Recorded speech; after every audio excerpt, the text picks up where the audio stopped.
Արցախի կորստից հետո երևի հաջորդ ամենացավալի ապտակը, որի մեջ մենք շարունակում ենք ապրել,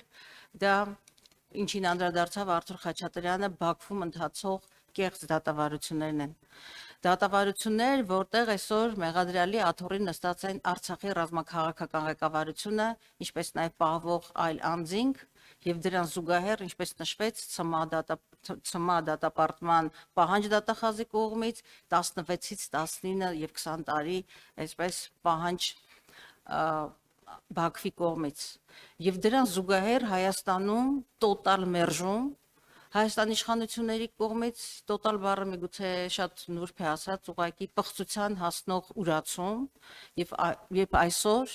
ցեղասպան Ադրբեջանում, ցեղասպան Բաքվում կեղեքվում են եւ դատապարտվում են ռազմաքաղաքական ղեկավարներ, ովքեր Արցախի, ովքեր նաեւ Հայաստանի անկախության,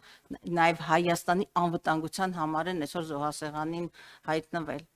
Եվ թվում է, թե պիտի Հայաստանի քաղաքական, թե ներքաղաքական եւ թե արտաքին քաղաքական օրակարգում մեր գերիների ռազմաքաղաքական նաեւ ղեկավարության վերադարձի հարցը լիներ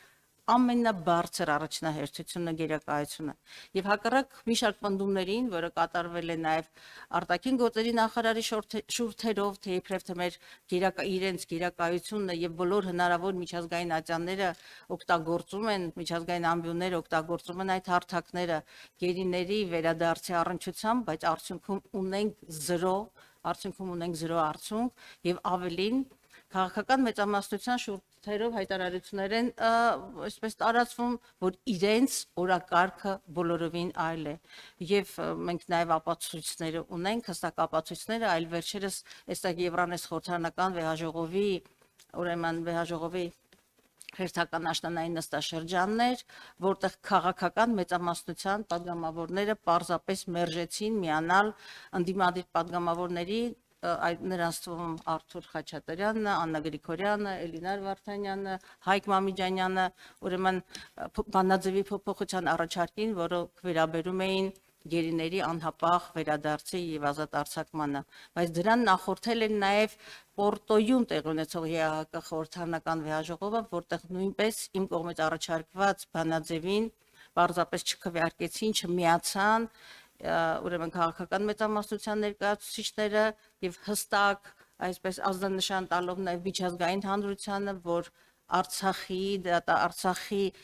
քաղաքական ղեկավարության եւ ընդհանրապես գերեվարված հայ մարդկանց Հայաստանի Հանրապետության քաղաքացիների ճակատագիրը բացարձակապես քաղաքական օրակարգ չէ Հայաստանի համար։ Անկեղծ եմ ասում, չեմ ուզում ոչ նորմատիվ բառապաշար օգտագործել, բայց ավելի ոչ բարոյական վարքագիծ Հայաստանի քաղաքական իշխանությունների կողմից Արցախի ուրացումից հետո դժվար է պատկերացնել։